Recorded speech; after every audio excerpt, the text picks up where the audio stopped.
Hi friends, നമ്മ വീടിൻ്റെ പുതിയ വീഡിയോയിലേക്ക് എല്ലാവർക്കും സ്വാഗതം. ഇന്ന് നമുക്ക് ഇഡ്ഡലി കണ്ടോ, നമുക്ക് ഇഡ്ഡലി ഉപ്പുമാവ് ഉണ്ടാക്കണം എങ്ങനെയെന്ന് കാണാം. നല്ല നല്ല ടേസ്റ്റുള്ളൊരു ഐറ്റമാണ് കേട്ടോ ഇത്. ഒരുപാട് തരത്തിലുള്ള ഉപ്പുമാവുണ്ട്. നമുക്ക് ഇഡ്ഡലി ഉപ്പുമാവ് ഉണ്ടാക്കാം. അപ്പോൾ ഇതെങ്ങനെയാണ് ഉണ്ടാക്കണമെന്ന് നമുക്ക് നോക്കാം. ഇഡ്ഡലി ഉപ്പുമാവിന് വേണ്ട ചേരുവകളെന്ന് പറയുമ്പം സാധാ ഉപ്പുമാൻ ഇടുമ്പോൾ തന്നെ നമുക്ക് വെജൊക്കെ ആവശ്യം പോലെ ഇടാം. പക്ഷേങ്കിൽ ഇന്നിപ്പോൾ ഞാനൊരു ഇത്ര ഇടുന്നുള്ളൂ. ഇഞ്ചി, പച്ചമുളക്, സവോള ഇത്രയും മാത്രമേ ഇന്നിടുന്നുള്ളൂ കേട്ടോ. ക്യാരറ്റ്, തക്കാളി ഇതൊക്കെ ഇതിന് ഇടാം. അപ്പോൾ എൻ്റെ അമ്മയൊക്കെ ഉണ്ടാക്കി തരുമ്പോൾ ഇത്രയും ഇടുന്നത്. ഇപ്പോഴല്ലേ ഈ വെജെല്ലാം കൂടിയൊക്കെ ഇട്ട് ഇതെല്ലാം കൂടി ചെയ്യുന്നത്. അപ്പോൾ അതുകൊണ്ട് നമുക്ക് അമ്മയുടെ ടേസ്റ്റിൽ നിന്ന് ഉണ്ടാക്കാം. അപ്പോൾ ഇഞ്ചി, പച്ചമുളക്, ഉള്ളി അരിഞ്ഞു വെച്ചു. അടുത്തിനി നമ്മൾ ചെയ്യേണ്ടതെന്ന് വെച്ചാൽ ഇഡ്ഡലിയെ പൊടിച്ചെടുക്കണം കേട്ടോ. പൊടിച്ചെടുത്തിട്ട് വേണം ബാക്കി തയ്യാറാക്കാൻ. അപ്പോൾ നമുക്ക് ഇഡ്ഡലി പൊടിച്ചിട്ട് വരാം. അപ്പോൾ നമുക്കിതാ ചീനച്ചട്ടി ചൂടായി, കടുകും മുളകും ഇട്ടു, എണ്ണ ഒഴിച്ചു കൊടുത്തു. അതൊന്ന് പൊട്ടി വരട്ടെ. എന്താ കണ്ടു. ഇതിൽ നമുക്ക് ഈ ഇഡ്ഡലി ഉപ്പുമാവിൻ്റെ ഹൈലൈറ്റ് എന്ന് പറയുന്നത് എന്താണെന്നറിയുമോ, കുറച്ച് ഉഴുന്ന് വെച്ചിട്ട് കൊടുക്കണം. അത് ബ്ലാക്ക് തോടുള്ളതായാലും മതി, തോടില്ലാത്തതായാലും മതി, ഏതായാലും ഇതാണ് എൻ്റെ മണവും ടേസ്റ്റും ഒക്കെ കൂട്ടുന്നത്. ഉഴുന്ന് ഉറപ്പിട്ട് വേണം നമ്മളിത് കടുവറുക്കാനായിട്ട്. കണ്ടോ, നോക്കട്ടെ. അത് മൂത്തിട്ടുണ്ട്. ഇനി നമുക്ക് സവാള, പച്ചമുളക് എല്ലാം കിട്ടും.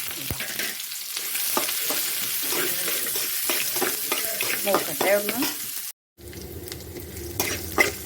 നമ്മളതാ മൂത്ത് തുടങ്ങിയിട്ടുണ്ട്. ഉള്ളിയും ഇഞ്ചിയും പച്ചമുളകും കറിവേപ്പിലയും കടുവറുത്തതും ഉഴുന്നുപരിപ്പ് എല്ലാം കൂടെ നല്ല സെറ്റായി വരെയാണ്.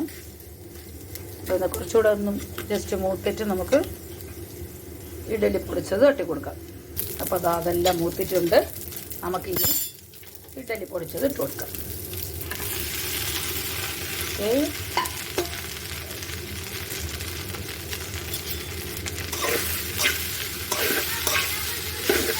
കണ്ടോ. ഇനി നമുക്കതിൽ തേങ്ങയും കൂടാൻ ഇട്ട് കൊടുക്കും. തേങ്ങ ഇടണം കേട്ടോ. ഒരു മുറി വേണ്ട, കുറച്ച് തേങ്ങ കൂടെ ഇട്ട് നമുക്ക് ഇളക്കി കൊടുക്കാം.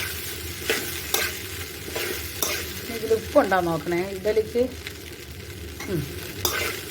ചിലപ്പോൾ ചിലർ കുറച്ചൊക്കെ ഇടുകയാണെങ്കിൽ ഉപ്പുമാവിന് കുറച്ചും കൂടെ ഇട്ട് കൊടുക്കണം കേട്ടോ. അടിപൊളി ടേസ്റ്റുള്ള ഉപ്പുമാ റെഡി. നമുക്ക് ചിലപ്പോൾ തലേ ദിവസമൊക്കെ ബാക്കി വരില്ലേ, അങ്ങനെ വേണമെങ്കിലും എടുക്കാം. നമ്മൾ ചൂടോടെ ഉണ്ടാക്കിയിട്ട് അങ്ങനെ എടുക്കാം. വേണ്ട, നല്ല ടേസ്റ്റാണ് കേട്ടോ. നിങ്ങൾ ചെയ്ത് നോക്കണം. നമ്മൾ ഇവിടെ ചമ്മന്തിയുടെ ഒക്കെ വേണമെങ്കിലും കഴിക്കാം. ഇതിൽ പിന്നെ തേങ്ങയും ഉള്ളിയും ഇഞ്ചിയും ഒക്കെ ടേസ്റ്റ് ഉള്ളത് കൊണ്ട് വെറുതെ വേണമെങ്കിലും കഴിക്കാം. ഞാൻ വെറുതെ കഴിക്കാറാണ് പതിവ്. ഒരു പപ്പടമോ വല്ലതും കൂടെ എടുത്താൽ നന്നായിരിക്കും. പിന്നെ സാമ്പാറും ചട്നി എന്ത് കുട്ടികളാണെങ്കിലും കഴിക്കാം.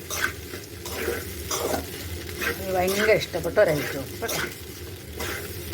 അപ്പോൾ പുതിയൊരു വീഡിയോയുമായി വരുന്നത് വരെ എല്ലാവർക്കും ബൈ പറയുന്നതിന് മുമ്പ് ഇത് നിങ്ങളെല്ലാവരും പരീക്ഷിച്ച് നോക്കണം. അതെൻ്റെ ഒരു റിക്വസ്റ്റാണ് കേട്ടോ. എന്താ വെച്ചാൽ ചിലർക്ക് അറിയായിരിക്കും, നല്ല പറയുന്നത് അറിഞ്ഞുകൂടാത്തവരുണ്ടെങ്കിൽ ഇങ്ങനെ ചെയ്ത് നോക്കണം. നല്ല ടേസ്റ്റുള്ള റൈറ്റ് ആയതുകൊണ്ടാണ് ഞാൻ ഒന്ന് പരീക്ഷിച്ച് നോക്കാൻ പറഞ്ഞത് കേട്ടോ. അപ്പോൾ എല്ലാവർക്കും ബൈ.